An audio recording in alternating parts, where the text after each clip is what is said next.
is the maximum current that flows through the circuit. Now, oh look, now we can come back and we can do this.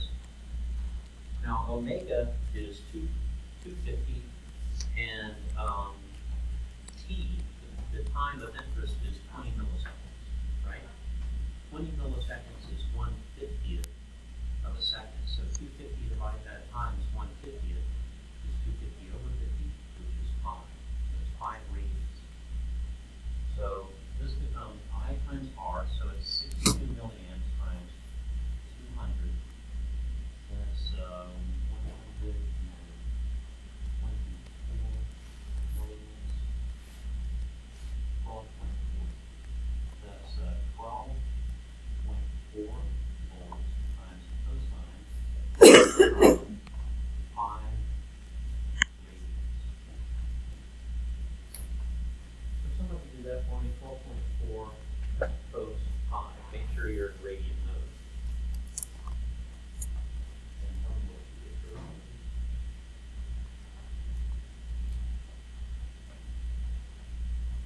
it. 3.5.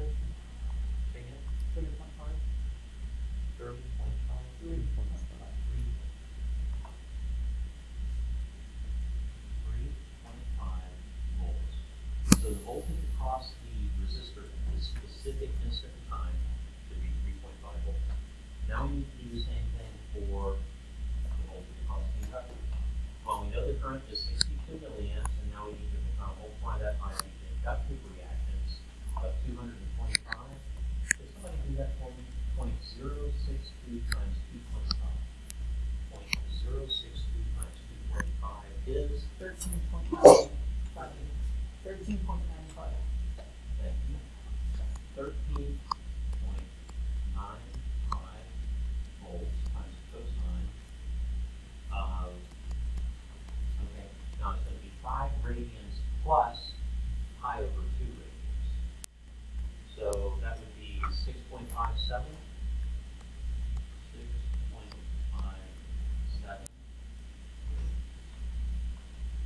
Please. 13.38. 13.38. Yeah. So at this particular instant in time, the voltage across the inductor should be 13.38 volts. Now we need to do the same thing for the voltage across the capacitor. That'll be the current amplitude of the circuit times the capacitive reactance of the circuit. So it's going to be 0.062 amps times 667 ohms. Can somebody do that for me? 41.35. 41.35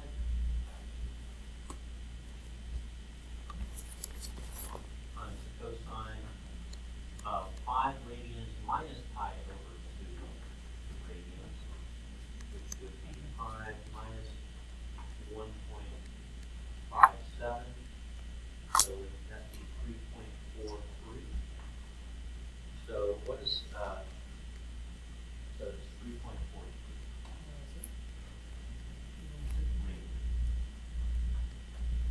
Please, somebody, would you tell me what 41.35 times the cosine of 3.43 radians is? Negative 39.66.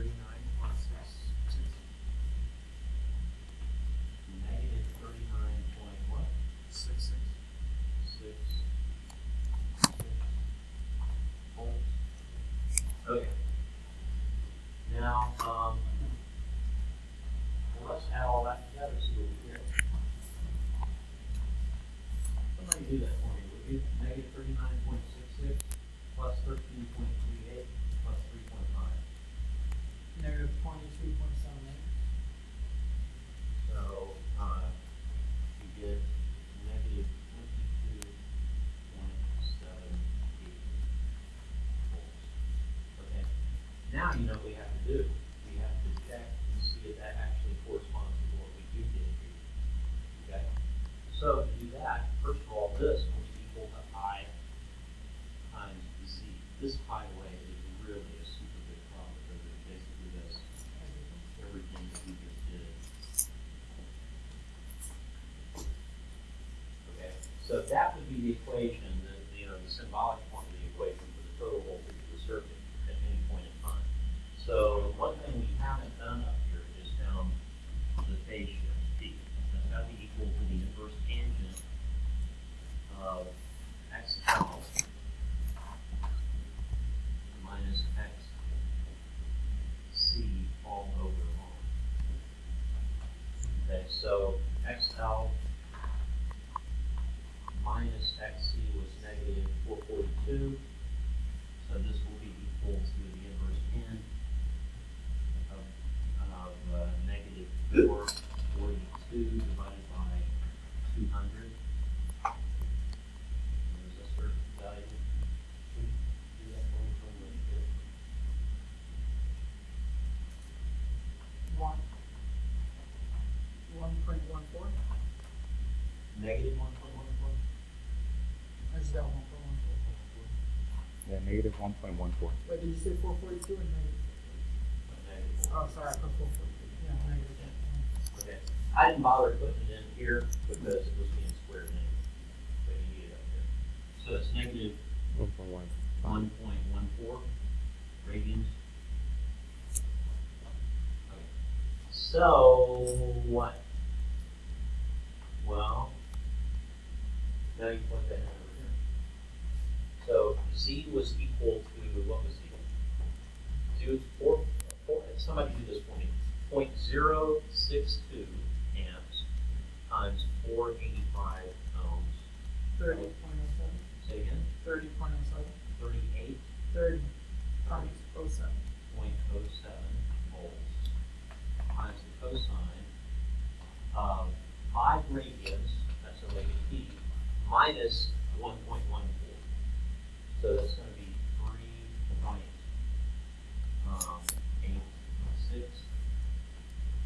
radians. So somebody do this for me.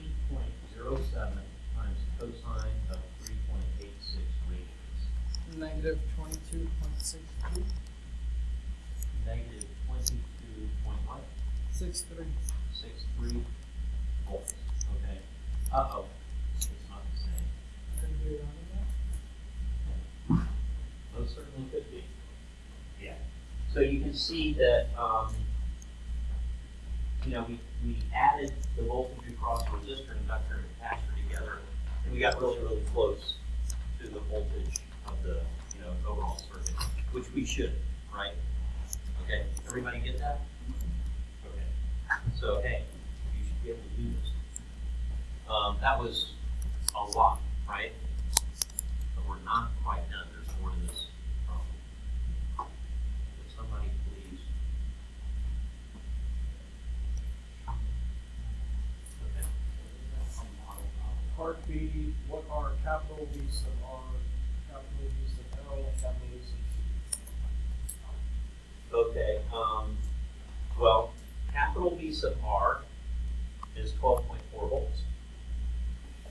That's the amplitude of the voltage function across the resistor, right? Capital V sub L, is 13.95 volts. That's the amplitude of the voltage across the inductor. Capital V sub C is, can somebody tell me? 41.35. Yeah, the amplitude of the voltage across the capacitor.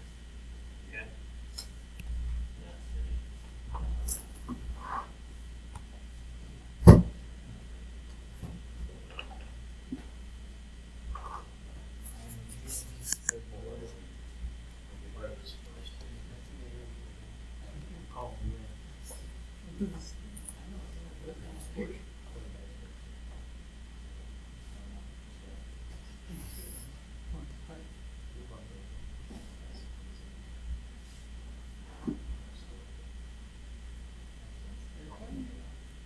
Okay.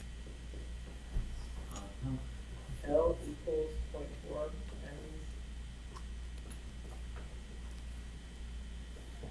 and C equals 6 times 10 to the negative 8 farad.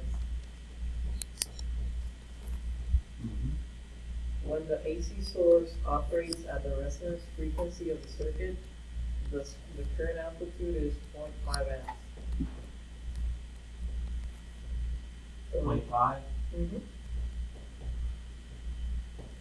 So part A says, what is the voltage applied of the source? What is the voltage amplitude of the source?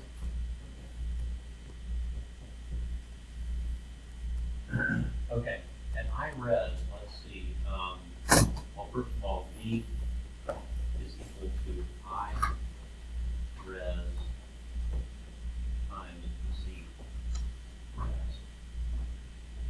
But Z res is equal to R, right?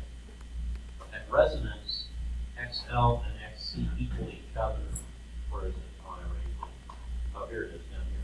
XL and XC equal each other, so this equals 0 at resonance. So that means that the impedance will be equal to the resistance of the resistor at resonance. So this just becomes I res times R. So we already know I res is 1/2 amp. We know the resistance is 300 ohms. So this is just going to be 1/2 amp times 300 ohms.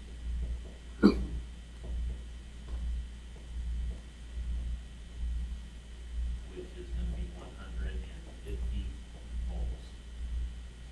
So the voltage at resonance will be 150.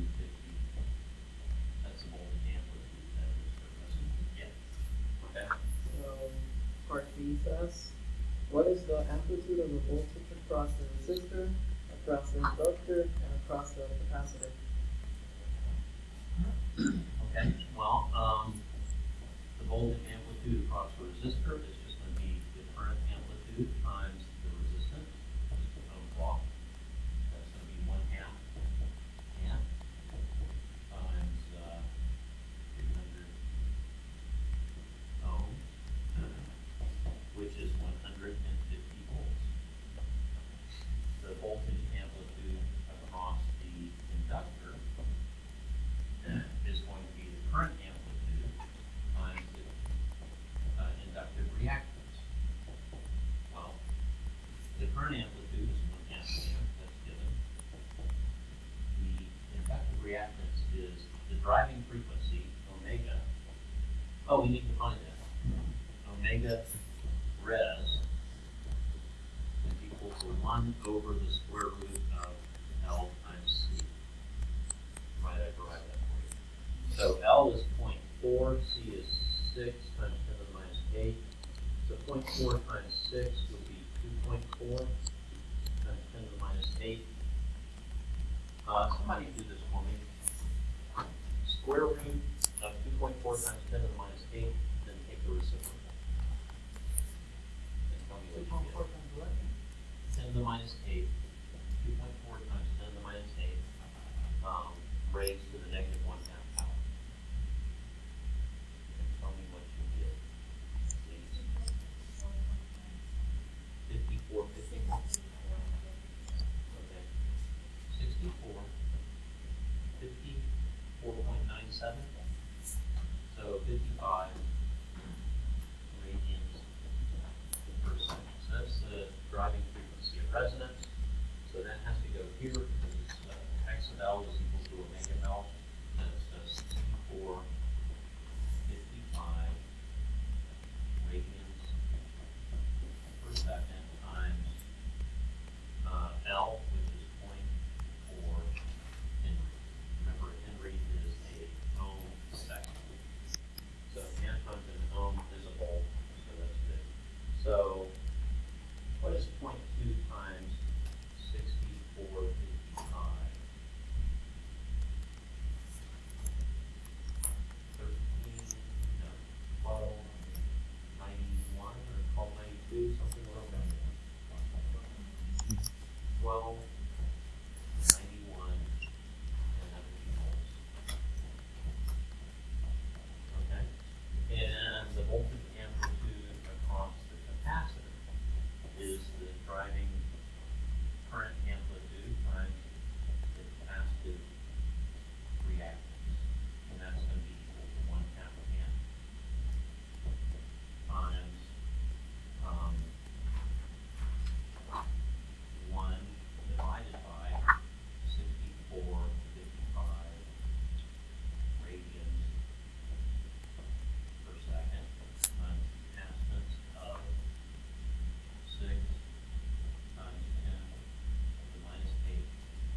2581.977.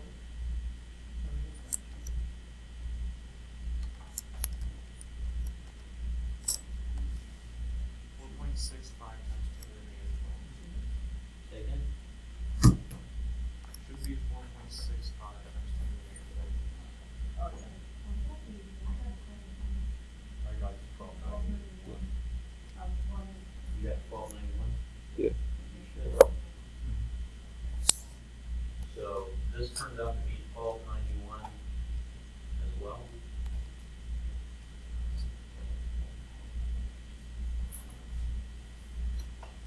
Is that right? So, is that what they wanted? Is that what they asked for? Okay, what's the rest of it? What is the average power supplied by the source? Okay, I didn't talk about power. Oh, by the way, look at this. Here's the driving, or here's the voltage amplitude of the entire circuit, 150 volts. Here's the voltage amplitude across the resistor at resonance, the same. And the voltage amplitude across the inductor and the capacitor are identical and way, way bigger than the voltage amplitude of the entire battery. What gives? Magic. It's magic. Physics. Here's the thing, okay? So this phasor diagram over here, if we applied it to this problem, this vector and this vector would be identical in length. Now they'd be way long, but when you add them together, what do you get? 0. And the voltage across the resistor now is lined up exactly with the current, right? And it has a length equal to the voltage across the entire circuit, or the voltage amplitude across the entire circuit. So it still follows the Pythagorean theorem that we used to solve for that in the first place. But VL and VC are identical in length, but they point in opposite directions, so they have to be 0. Okay? So that's why that looks peculiar, but it does work. Okay, and as far as the power goes, I think it's just the current amplitude times the voltage amplitude. So that's just going to be 1/2 times 150, 75 watts. And then I think maybe you have to divide by the square root of 2. So why do you have to do that? Something called, you ever heard of root mean squared? Okay. Well, it's a way of finding, have I talked to you all about that in this class? Okay. Well, have you ever heard that, well, what's the voltage that comes out of the wall? You usually hear 120. Well, it's a sine wave function, and the sine wave function actually swings from, here's t, and let's see, this is 1/60th of a second, and it swings from, here's the voltage, 169 to negative 169. That's really what's coming out of the wall. Well, how do they call it 120? Root mean squared. First thing they do is they square it. Okay? If you square this, well,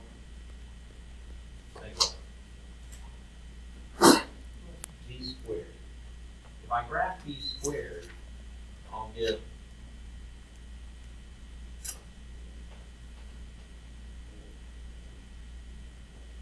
okay. And this is going to be 169 squared, right? Way out there. And the negative going loads are all going to go constant. Agreed? Okay. Now they take the square root of this function. And guess what? They get back to this. So now this is 10, right? Okay. That way they got rid of all the negative going loads. Because, hey, it doesn't matter if the current's getting pushed this way or that way, it can still do work, right?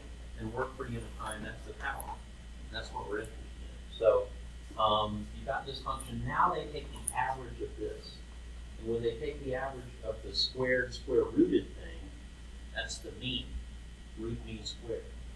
So the mean of this turns out to be the amplitude of it over the square root of 2. If it's a sinusoid. If it's some other weird wave function, it's going to be something different.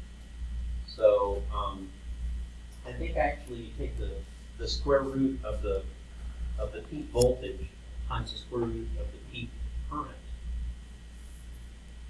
No. You take the voltage amplitude times the current amplitude and divide by 2. Because each one is divided by the square root of 2. If you multiply them together, now you're just dividing by 2.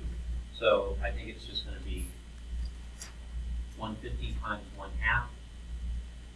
That's 75. Then divide that by 2, you get 37.5 watts. Okay, so the average power is 37.5 watts. That makes sense?